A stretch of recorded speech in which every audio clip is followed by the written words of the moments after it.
साथीहरु Vipin Karki Mukund Bhusal उपसनाथ Singh ठकुरीको movie कर्माको taser आएको छ र यसका डाइरेक्टर चाहिँ सौरभ चौधरी हुन् जसले चाहिँ अगस्ती मुभी बनाएको थियो र यो मुभी रिलिज हुने भनेको चाहिँ चैत्र 29 अप्रिल 11 मा हो। पिताम्बरसँग यो भिडन्त हुँदैछ, यसको दुईटै मुभी सँगै रिलिज हुँदैछ र यसको टिजर के कस्तो छ अब हामी हेर्छौं। तपाईहरुले ओ विपिन कार्की है टाउकोमा चोट लागिरहेछ त।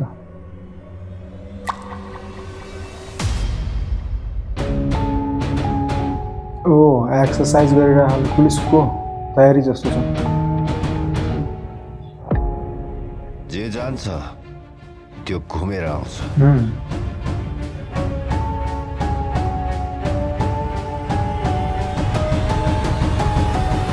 कर्माको खेल हो यो सबै।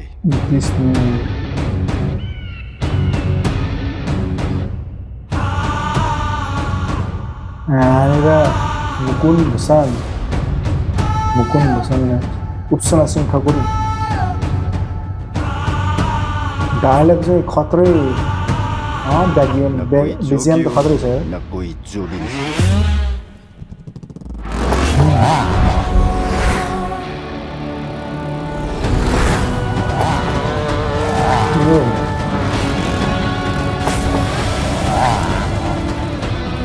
डेन्जर छ खतरा देखेछ विपिन कार्की।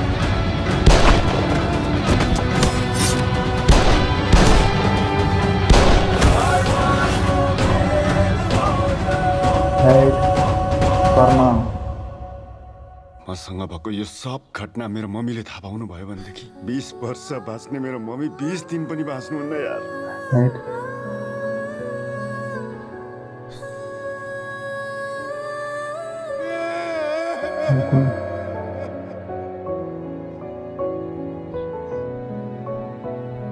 कर्मा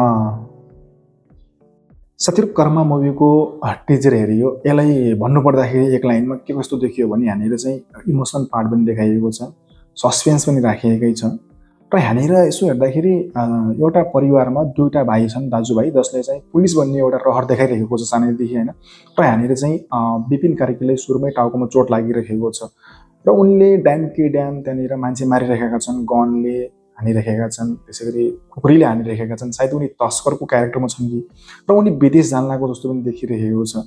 र यहाँ त्यसपछि गएर हामी मुकुन्द भुसालको पनि क्यारेक्टर आइरहेको छ, उनी चाहिँ भिलेनमा देखिरहेको छन्। त्यसैगरी उपसनाथ सिंह ठकुरीलाई पनि देखाइएको छ, पुलिसले पकडेको छ, विपिन कार्कीलाई पनि पुलिसले पकडेको छ र विपिन कार्कीले यहाँनिर फेरि आमाले थाहा पाउनु भयो भने 20 वर्ष बस्ने मेरो आमा 20 दिन पनि बाँच्नुहुन्न भन्ने खालको कुरा आइरहेको छ। अलिकति सस्पेन्स थ्रिलर देखाउन खोजिरहेको छ र क्यारेक्टर अलिकति खोलाएकै छैन त्यसरी र हेर्दाखेरि एकदमै फन्टास्टिक नै लागिरहेको छ र ब्याकग्राउन्ड म्युजिक पनि खतरै छ, इमोसन पार्ट पनि जोडिएको छ, फ्यामिली ड्रामा पनि देखाइरहेको छ। पर्फेक्ट लाग्यो है मलाई कर्मा मुभीको टिजर। र यो मुभी रिलिज हुने चैत्रको 29 अप्रिल 11 मा हो। यहाँनिर पिताम्बर पनि आउँदैछ यही डेटमा। अब के हुन्छ त्यो चाहिँ बाँकी टेलर आएपछि अलिकति क्लियर हुन्छ र पछि फिल्म हेरेपछि सबै क्लियर हुँदै नै हाल्छ।